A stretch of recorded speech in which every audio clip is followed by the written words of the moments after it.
PJH 이니셜. 혹시 아버님인가요?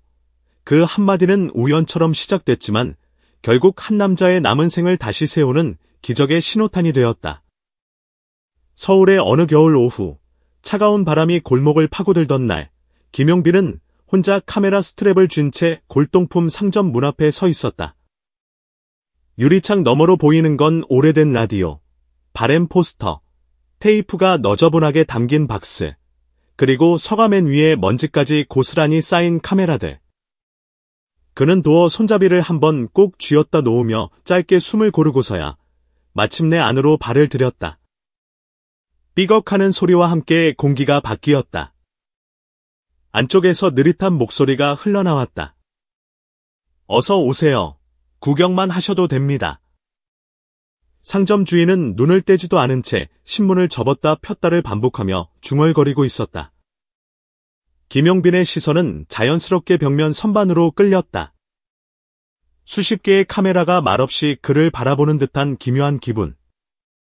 각기 다른 시대, 다른 장소, 다른 사람의 손끝에서 세상을 기록했을 그 렌즈들이 빛을 잃은 채 잠들어 있었다. 그는 아직 이유를 모른 채 이상하게 그 사이에서 어떤 이름을, 어떤 목소리를 찾고 있었다. 그의 발걸음이 멈춘 곳은 상점 구석, 아무도 관심을 두지 않을 것 같은 낮은 진열장 앞이었다. 유독 가죽 냄새가 강하게 풍기는 그곳, 낡은 가죽 케이스 하나가 유난히 눈에 들어왔다. 손때가 깊게 베어 반들거리기도, 벗겨지기도 한 표면, 모서리에 박힌 은색 리벳, 마치 누군가를 오랫동안 기다린 듯 조용히 웅크려 있는 느낌. 김용빈은 조심스럽게 케이스를 들어 올렸다. 가죽은 오래된 책장을 넘길 때처럼 부드럽게, 하지만 분명한 소리를 내며 열렸다. 그 안에 있던 아날로그 카메라 하나, 그는 숨을 삼켰다. 단순히 오래됐다는 말을 넘어서 어딘가 살아있는 질감이었다. 셔터 버튼 주변에 살짝 벗겨진 도금, 손가락이 자주 닿았을 법한 그 자리에선 알 수 없는 온기가 남아있는 것만 같았다. 김용빈은 본능처럼 카메라를 들어 뷰파인더를 들여다봤다. 희미하게, 그러나 또렷하게 잡히는 상점 안 풍경. 그 순간이었다. 카메라 윗부분, 렌즈를 지탱하는 고정등 근처, 아주 작은 철판에 새겨진 글자가 눈에 들어왔다. PJH 그리고 낡은 숫자들로 이루어진 날짜 하나, 1999. 순간 심장이 멈춘 듯했다. PJH, 흔한 조합일 수도 있었다. 하지만 그의 머릿속에는 단 한 사람이 떠올랐다. 박지연.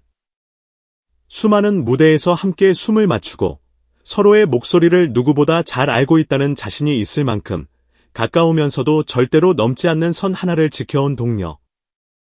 그가 예능 현장에서, 대기실에서, 술자리에서 몇 번이고 들어온 이야기. 목포, 바다, 사진관, 그리고 어느 날 알 수 없는 이유로 접어야 했다는 아버지의 꿈. 혹시, 설마. 마음속에서 작은 물음표 하나가 빠르게 자라났다. 그는 숨을 한 번 깊게 들이쉬고 상점 주인에게 물었다. 사장님, 이 카메라 혹시 어디서 들어온 건지 아시나요? 상점 주인은 안경을 코끝까지 내려가게 하고 카메라를 유심히 들여다보았다. 그거요. 몇 년 전에 정리하신 분이 있었어요. 박씨 성을 가진 분이었는데 지방에서 상경하셨다고 했던가. 자세한 건 오래돼서. 그런데 왜요? 김용빈의 심장은 더욱 세차게 뛰기 시작했다. 지방, 박씨, 오래전 사진관. 너무 많은 조각들이 한 점을 향해 모여들고 있었다. 그는 예상치 못한 떨림을 숨기지 못한 채 조용히 물었다. 혹시 그분 성함이 박지연 아닙니까? 아니면 그분의 가족 중에 박지연이라는 이름을 가진 아이가 있다고. 그런 말씀은 안 하셨나요? 상점 주인은 잠시 기억을 더듬듯 천장을 올려다보더니 결국 고개를 저었다. 그냥 오래된 카메라랑 카세트 몇 박스 가져오셨던 분인데 이름까지. 다만 그때 이런 말을 하긴 했어요. 이건 언젠가 꼭 주인이 다시 찾아갔으면 좋겠다고. 본인은 더 이상 들여다볼 용기가 없다고 하시더군요. 그 말은 작은 촛불이 번쩍 켜지는 순간처럼 그의 가슴속 어둠을 갈랐다. 더 이상 들여다볼 용기가 없다. 그건 슬픔이었다. 후회였고 미련이었다. 그리고 아직 끝나지 않은 이야기라는 뜻이었다. 김용빈은 카메라를 꼭 쥐었다. 마치 이 물건을 놓치는 순간 눈앞에서 흩어져 버릴 누군가의 청춘과 눈물과 바닷바람과 아이의 웃음소리를 함께 놓칠 것만 같았다. 그는 거의 주저없이 말했다. 이 카메라, 제가 사겠습니다. 그리고 혹시 그때 함께 들어온 카세트 테이프들도 아직 남아있다면 전부 보여주실 수 있을까요? 상점 안쪽 창고에서 끌려 나온 건 낡은 박스 2개였다.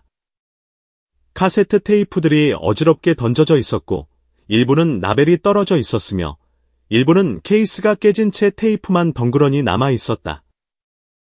김용빈은 바닥에 쪼그리고 앉아 하나하나 라벨을 읽기 시작했다. 숫자, 날짜, 공명, 알아볼 수 없는 필체들 사이로 그가 찾던 글자가 마침내 눈에 박혔다. 박지연. 그리고 그 아래 삐뚤빼뚤한 글씨로 적힌 문장 하나. 바다의 노래 1999 겨울. 뒤쪽에는 연필로 남겨진 작은 문장. 목포항 아빠와. 바로 그 자리에서 시간을 통째로 붙잡힌 기분이었다. 주변 소리가 사라지고 도심 밖바다의 파도 소리가 귀 안쪽에서 밀려오는 것만 같았다. 아빠와 함께 부르던 어린 목소리, 바닷바람에 섞여 날아갔을 노래, 그때는 아무도 녹음에 큰 의미를 두지 않았을, 그저 한겨울날의 소소한 추억 한 토막.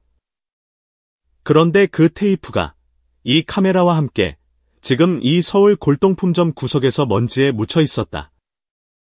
그는 상점 주인에게 고개를 들며 말했다. 이것도 전부 사겠습니다. 가격은 상관없어요. 대신 한 가지 부탁이 있습니다. 혹시 그 카메라를 가져오신 분과 다시 연락이 닿을 수 있을까요? 어렴풋이 기억나는 번호라도 있다면 어떻게든 찾아보고 싶습니다. 이건 그냥 물건이 아니라 누군가에게 돌려줘야 할 이야기 같아서요. 며칠 뒤 우연과 집념이 뒤섞인 끝에 한 통의 전화번호가 그의 손에 쥐어졌다. 목포 지역번호로 시작하는 숫자들. 그 번호를 누르는 손끝이 생각보다 많이 떨리고 있다는 걸 그는 그제야 깨달았다. 수화기 너머로 신호음이 울리는 동안 그는 자기 자신에게 계속 물었다. 이게 정말 맞는 걸까?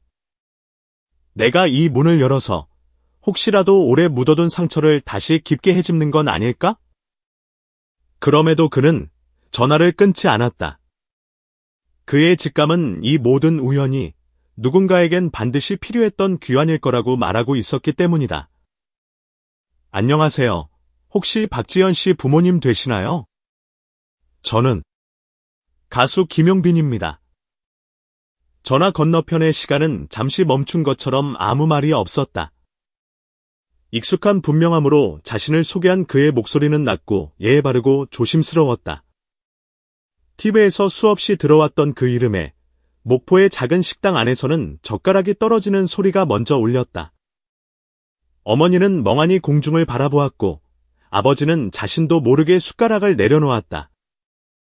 그가 왜 목포까지 우리 집에 김용빈은 천천히 그러나 단호하게 말을 이었다. 오늘 목포에 내려가도 될까요? 아주 잠깐. 직접 전해야 할 게 있어서요. 전화로만 말씀드리긴 도저히 안 될 것 같습니다. 그 짧은 문장 안에 그의 결심과 확신이 고스란히 들어 있었다. 전화를 끊고 난 뒤 부부의 마음속에는 파문이 번졌다. 혹시 딸의 앨범에 무슨 문제가 생긴 건 아닌지, 방송 섭외에 어떤 갈등이라도 있었던 건 아닌지.